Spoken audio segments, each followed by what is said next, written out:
Hello student, welcome back to my YouTube channel Anutech education. Anutech education में आप लोगों का बहुत बहुत स्वागत है। गाइस, हम लोग प्रीपोजिशन के बारे में देख रहे हैं और कुछ प्रीपोजिशंस ऐसी थी जो हमारी पिछली क्लास में रह गई थी करने की, है ना।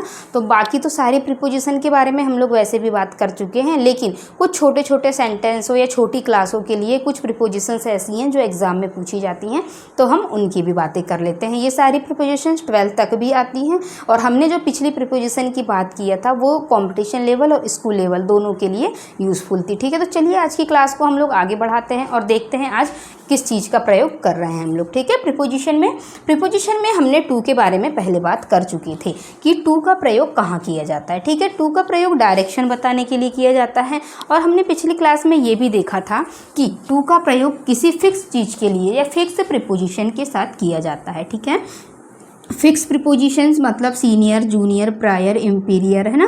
इस टाइप के जो भी चीज़ें आ रही थी हमारी, उनके साथ में हम लोग टू का प्रयोग कर रहे थे। अब हम देखेंगे और टू के कहाँ कहाँ प्रयोग किए जाते हैं। ठीक है, तो टू का प्रयोग डायरेक्शन बताने के लिए किया जाता है, या तो किसी की तरफ जाने के लिए या किसी की तरफ से आने के लिए। ठीक है, दोनों डायरेक्शनों को यदि हमें बताना है तो हम वहाँ टू का प्रयोग करेंगे। ठीक है ना, जैसे सेंटेंस में क्या दिया है, I am going to Delhi. ठीक है, मतलब मैं दिल्ली की तरफ जा रहा हूँ। ठीक है, या मैं दिल्ली की तरफ जा रही हूँ। और नेक्स्ट है सी इज़ कमिंग टू मी, वह मेरी तरफ आ रही, मतलब हम किसी की तरफ जा रहे हैं और वह हमारे तरफ आ रही है। ठीक है ना, तो आने और जाने दोनों चीज़ों की डायरेक्शन यदि हमें बताना है तो हम लोग वहाँ पे टू का प्रयोग करते हैं। ठीक है, अब हम लोग देखेंगे टू की तरह ही टू वर्ड भी होता है। यहाँ पे हम लोग I am going to Delhi, Mumbai, Agra, जहाँ भी आप लोगों को जो भी सिटी पसंद है आप वहाँ वो चीज़ लिख सकते हैं। लेकिन हम किसी की तरफ जाने की यदि बात करते हैं तो हम वहाँ भी टू का प्रयोग करेंगे और कोई चीज़ हमारी तरफ आ रही है उसके साथ भी हम टू का प्रयोग करते हैं। ये चीज़ आप लोगों को याद रखना है। ओके, अब हम देखेंगे टू की तरह ही टू वर्ड भी होता है। टू वर्ड का मतलब भी की तरफ होता है। ठीक है ना, इधर भी डायरेक्शन बताने की बात हो रही थी और वहाँ भी डायरेक्शन बताने की ही बात हो रही है, लेकिन अंतर क्या है इसमें टू और टू वर्ड में। ठीक है, इसमें यदि टू की जगह टू वर्ड लिखा आता है तो हम बोलेंगे कि हम दिल्ली तो जा रहे हैं, लेकिन दिल्ली को क्रॉस करके कहीं और भी जा सकते हैं हम लोग, है ना। दिल्ली के आगे एक छोटा सा एक रेस्टोरेंट है, हम वहाँ जा रहे हैं, तो हम रेस्टोरेंट ना बोल के हम बोलेंगे कि आई एम गोइंग टूवर्ड दिल्ली। ठीक है, तो टूवर्ड से हम ये पहचान जाएंगे कि हम पर्टिकुलर दिल्ली नहीं जा रहे हैं, दिल्ली से साइड में कोई रेस्टोरेंट है या कोई और दूसरी सिटी है या हम कहीं भी जा रहे हैं, मतलब पर्टिकुलर प्लेस नहीं दिया था वहाँ, है ना। तो इसका मतलब है कि टूवर्ड का प्रयोग किसी अनिश्चित दिशा को बताएंगे, है ना। दिशा तो ये रहेगी, वो डायरेक्शन यही रहेगी कि वो जा दिल्ली की तरफ ही रहा है, लेकिन दिल्ली से कहीं और भी जा रहा है ना, निश्चित नहीं है। और यहाँ पे निश्चित बात हो रही थी कि वह दिल्ली ही जा रहा है, टू का प्रयोग हो रहा था, तो है ना। जैसे हम लोग स्कूल तो जाते हैं लेकिन स्कूल के साथ साथ हम लोग कहीं और चले जाते हैं, आजकल के जनरली स्टूडेंट ऐसा ही करते हैं ना। तो वही उस चीज़ को हम लोग दिखाने के लिए कि जाने की दिशा तो रहेगी एक तरफ कि वो जा तो दिल्ली ही रहा है, लेकिन टूवर्ड लगने से ये पता चल जाएगा कि दिल्ली की जगह ये कहीं और जा रहा है ना। तो अब हम देखेंगे टू और टूवर्ड्स का प्रयोग हो चुका। अब हम देखेंगे फ्रॉम का प्रयोग। फ्रॉम का मतलब होता है ओरिजिन, मतलब कोई चीज़ कहाँ से निकल रही है, कहाँ से उसकी शुरुआत हो रही है, उसका उद्गम कहाँ से हो रहा है। ठीक है, ये चीज़ हम बोलेंगे कहाँ से, फ्रॉम का प्रयोग। ओके, तो इसमें हम देखेंगे sentence this bus travels from Mumbai to Goa. ठीक है ना, अब हम देखेंगे यहाँ की जो ये बस है ना, ये कहाँ से जा रही है, जो ये बस है ये कहाँ से निकल रही है भैया, मुंबई से निकल रही है और कहाँ तक जा रही है, ये गोवा तक जा रही है। ठीक है, तो मुंबई से निकलेगी गोवा तक जाएगी, तो इसका ओरिजिन क्या था, मतलब ये यहाँ कहाँ से निकल रही है ना, इसका उद्गम कहाँ से हो रहा है।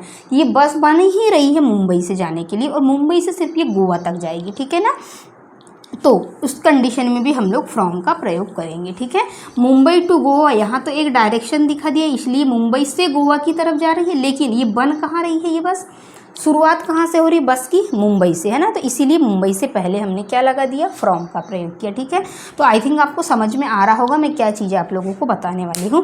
फ्रॉम का मतलब होता है ओरिजिन, मतलब कोई भी चीज़ कहाँ से उद्गम हो रही है, कहाँ से का मीनिंग निकलता है, कहाँ से निकल रही है। ठीक है ना, कि तुम कहाँ से हो, हमसे कोई पूछता है तुम कहाँ से हो तो हम उसे, तो वहाँ पर हम लोग फ्रॉम का प्रयोग करते हैं। ठीक है, तो बस बन रही थी कहाँ से, मुंबई से, और जा कहाँ रही थी, गोवा, है ना। इसीलिए हम लोग मुंबई टू गोवा के पहले हमने फ्रॉम का प्रयोग किया। कि this bus travels from Mumbai to Goa. ठीक है, शुरुआत ही बस की मुंबई से हो रही है। ओके, नेक्स्ट हम देखेंगे वेयर आर यू फ्रॉम। किसी ने हमसे पूछा कि तुम कहाँ से हो। ठीक है, तो तुम कहाँ से हो, तो हम उसका आंसर क्या देंगे, आई एम फ्रॉम दिल्ली, मैं दिल्ली से हूँ। ठीक है, मतलब किसी चीज़ को कहाँ से हैं बताने, या कहाँ से हम पर्टिकुलर चीज़ है कि कहाँ से निकल रही है या कहाँ से हो रही है, यहाँ रिवर के या कोई भी एग्जाम्पल दे सकता है आप लोगों को। तो जहाँ भी कहाँ से का सेंस निकलता है कि ट्रेवल कहाँ, बस कहाँ से कहाँ तक जा रही है, तो कहाँ से मतलब फ्रॉम का प्रयोग किया। तुम कहाँ से हो मतलब वेयर आर यू फ्रॉम, है ना। तो हम लोग क्या करेंगे, यहाँ पे भी हम लोग फ्रॉम का प्रयोग करेंगे गाइस, है ना। तो देखिए यहाँ पे भी फ्रॉम का प्रयोग, तुम कहाँ से हो और हम दिल्ली से हैं, तो यहाँ पे भी फ्रॉम का प्रयोग किया गया।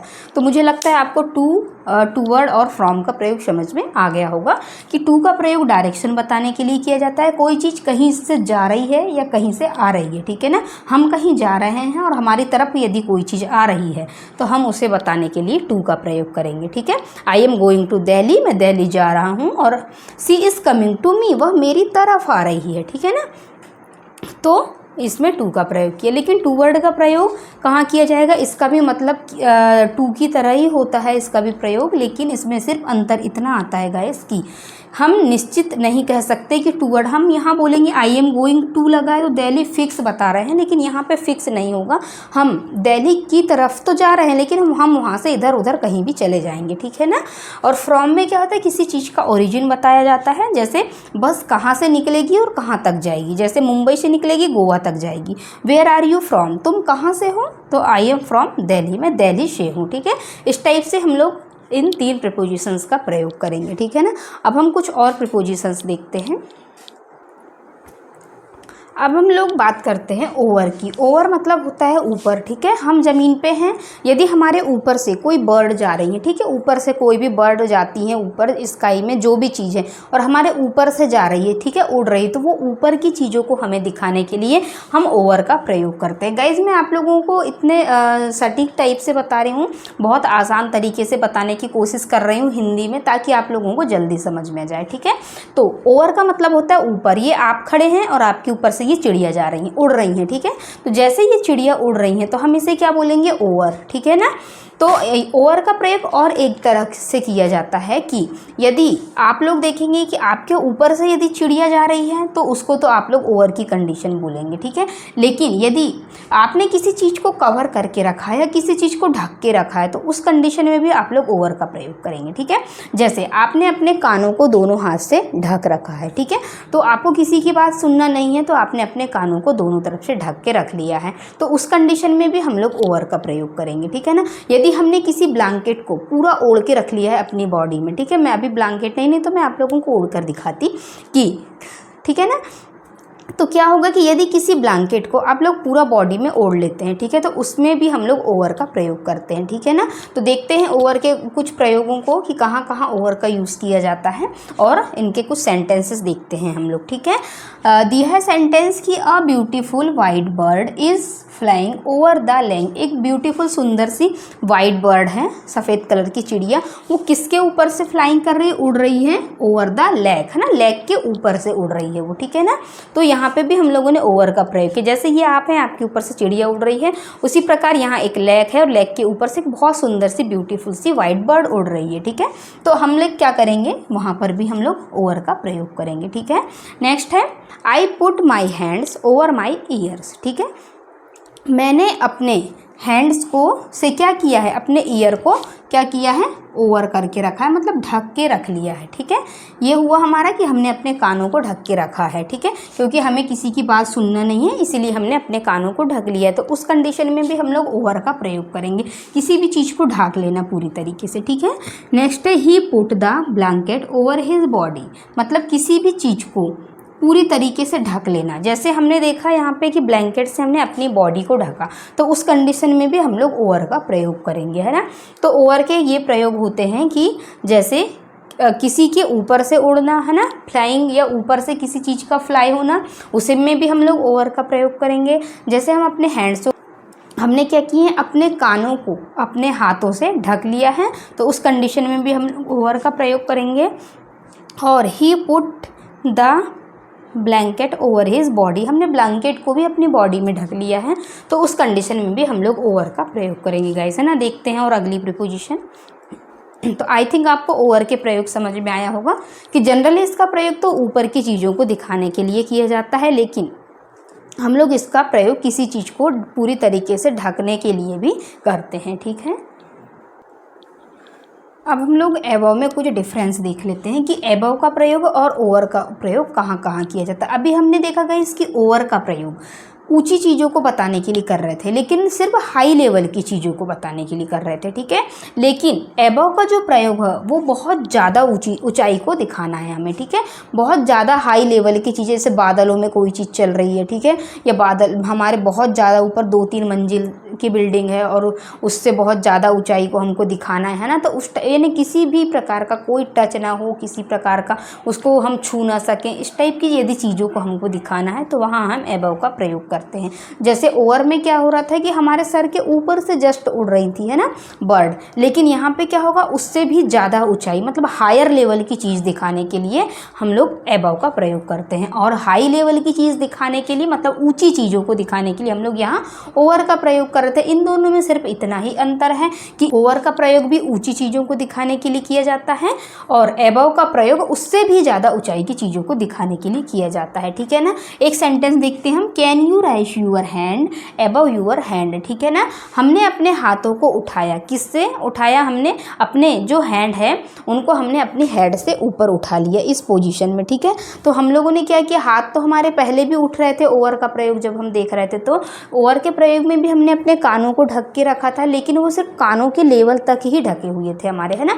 लेकिन अब हम क्या बोल रहे हैं कि एबव यूर हेड, क्या हम अपने सर से भी ऊपर उठा सकते हैं, मतलब सर से भी ज़्यादा ऊंचाई को यदि हमें दिखाना है, बहुत ज़्यादा ऊंचाई को, तो उस कंडीशन में हम लोग वहाँ पे क्या करेंगे, ओवर का प्रयोग ना करके एबव का प्रयोग करेंगे गाइस, है ना। तो अब आप लोगों को शायद समझ में आई होगी ये चीज़ कि ज़्यादा ऊंची चीज़, ओवर का प्रयोग भी ऊंचाई के लिए होता है और एबव का प्रयोग भी ऊंचाई के लिए, लेकिन ओवर का प्रयोग कम ऊंची चीज़ों के लिए होता है और एबव का प्रयोग बहुत ज़्यादा ऊंचाई वाली चीज़ों के लिए किया जाता है, ठीक है ना। सर से भी ज़्यादा ऊंचाई पे हमारे हाथ चले गए थे तो हमने यहाँ एबव का प्रयोग किए थे, ठीक है ना।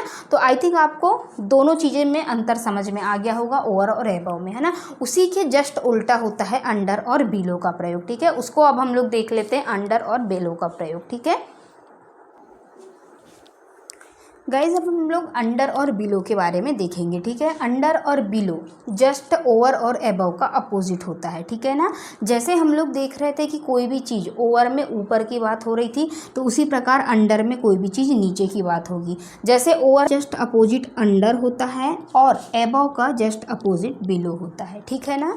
जैसे हम लोग देख रहे थे कि हमारे सर के ऊपर से जा रही थी बर्ड, तो वो कंडीशन क्या हो रही थी, ओवर की। लेकिन यदि हम बात करें और नीचे की, उसी का जस्ट अपोजिट, तो the cat is under the table, तो टेबल के नीचे कैट है, ठीक है। तो जस्ट ऊपर और जस्ट नीचे की बात हो रही है इसमें, ठीक है। तो इस प्रकार हम देखेंगे कि ओवर का जस्ट अपोजिट अंडर होता है और एबव का जस्ट अपोजिट बिलो होता है, ठीक है ना। और हम लोग क्या देख रहे थे इसमें, जब एबव आ रहा था हमारा, तो एबव का मतलब हो रहा था बहुत ज़्यादा ऊंचाई को दिखाने की बात हो रही थी।